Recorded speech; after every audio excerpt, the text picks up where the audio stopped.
सांग माने गोरा रंग क्या भल लगी न थाए किंतु किछि थर एपरी भी होता है खरा बा पॉल्यूशन पाई ठीक भाव में स्किन देखाशुना न करने द्वारा आपण स्किन रंग धीरे धीरे कमी जाए और स्किन ऊपर डार्क स्पॉट टैनिंग और पिगमेंटेशन एक लेयर पड़ जाए और यह तले आपणकर ओरिजिनल रंग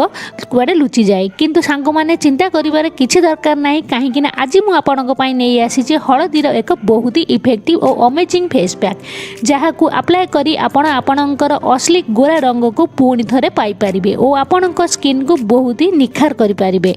एथिपाई फ्रेंड्स आपण नियंतु अध छोट चामच हलदी गुंड कस्तूरी हलदी गुंड नियंतु घर आपण किचन हलदी गुंड आपण यूज करंतुनी सांग माने आपण जानिछंती हलदी रे कर्कुमिन रहिछि जहाँ पावरफुल कंपाउंड अटे जहाँ आपणक मेलेनियन प्रोडक्शन को रिड्यूस करिथाय जहाँ द्वारा आपणक स्किन टैनिंग और डार्क स्पॉट दूर हो जाए और स्किन टोन लाइटेन और ब्राइटेन हो जाए और साथी रे हलदी रे एंटीऑक्सीडेंट रही थाए जहाँ आम स्किन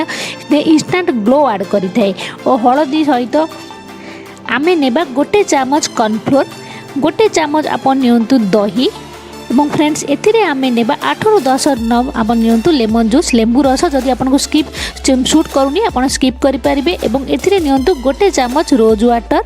एवं फ्रेंड्स देखंतु ए सब जिंस को भलो से मिक्स करनबा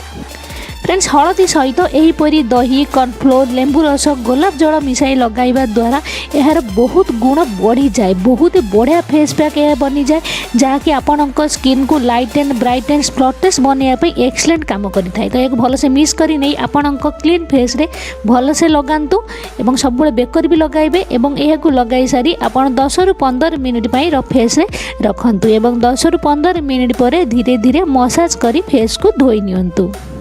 यही फेस पैक को लगाइले स्किन ऊपर एक नेचुरल ब्राइटेन और ग्लो आसीजिवो बेस्ट रिजल्ट पई आपण यह सप्ताह 4 ରୁ 5 थर मध्य यूज करि परिबे। तो फ्रेंड्स आपण निहाती थरे हळदीर एही अमेजिंग फेस पैक को लगाई देखंतु और यार रिजल्ट आपण किपरि पाइले मते कमेंट लिखि जणेबा को मोटे भी भूलिबेनी। तो ठीक अछि तो संग माने पुणी देखा हबो नेक्स्ट वीडियो रे तब तक के लिए bye bye and take care.